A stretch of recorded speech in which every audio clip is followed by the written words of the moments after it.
Domesticity? Firstly, oh my goodness, I love the decision to have it be completely wordless. And I also love that moment where you can see the turn in her decision making. Yeah. But I also really appreciate like in case you miss the ice pack at the beginning, that initial close up, of like the bottom of the face with the bruising and scars, super effective. Yeah, and all in all, it was a really excellent short little film. And sorry, before you pass the mic on, what moment was it that you noticed that she made her decision, the turning point? When she took the first Budweiser, she drank the first Budweiser, that was clearly a moment. There was the direction when she put it down, paused, picked it back up again. Was definitely a moment where you definitely see some clear decision making, and a refusal to obey whatever had been said. Well, I just think in terms of the violence in the NFL, I think there was a subtle messaging of that, in terms of what 80% of the NFL, there's a huge epidemic of violence against women having to do with the NFL. People like Colin Kaepernick I support wholeheartedly, most definitely Neil. But in the NFL there is a serious problem, and that culture of misogyny, there's a serious abuse issue. So I think that I want to sit with that one. It was really well done. It was extremely poignant, and it's very little time, but extremely powerful impact. So yeah, I don't want to sit more with that before I say anything else. So this is my first time seeing this film, and it was incredibly efficient. And that efficiency, although it was really, really patient, it took its time, is what created that build of suspense.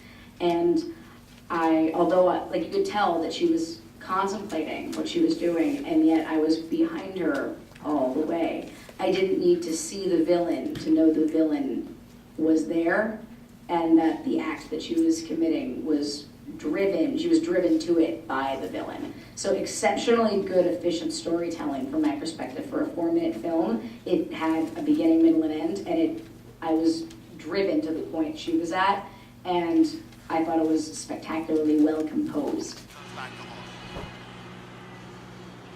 It's now 2nd down and 7 after the 3-yard rush. I also like the way that they showed those little movements of her wanting it all to be perfect. Especially in a domestic violence situation, any wrong move will lead to potentially getting a good cuff against the face. So you could tell just from 1, the bruise, and 2, from her needing it to be perfect. You could tell it wasn't for her how much effort she was putting into setting up the plate and the dishes and everything being perfect.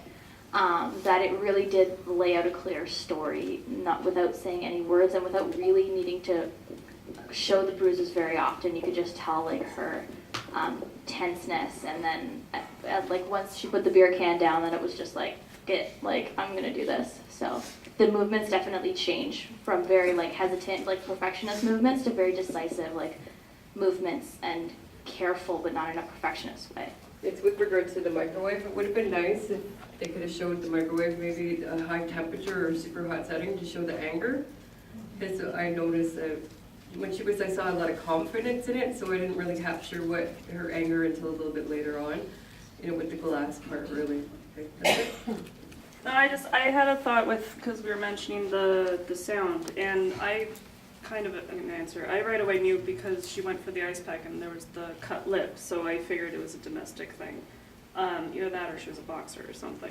But then she was trying to make the plating all perfect. So then the part to me that I liked a lot was the sound, because it was doing the whole football game, but it changed. I felt like it was our inner monologue, because at the beginning it said, "Oh, great defense moves, great strategy," and that was her setting up everything to be all perfect. And when she starts going for the glass, it goes, "Now they're going for offense."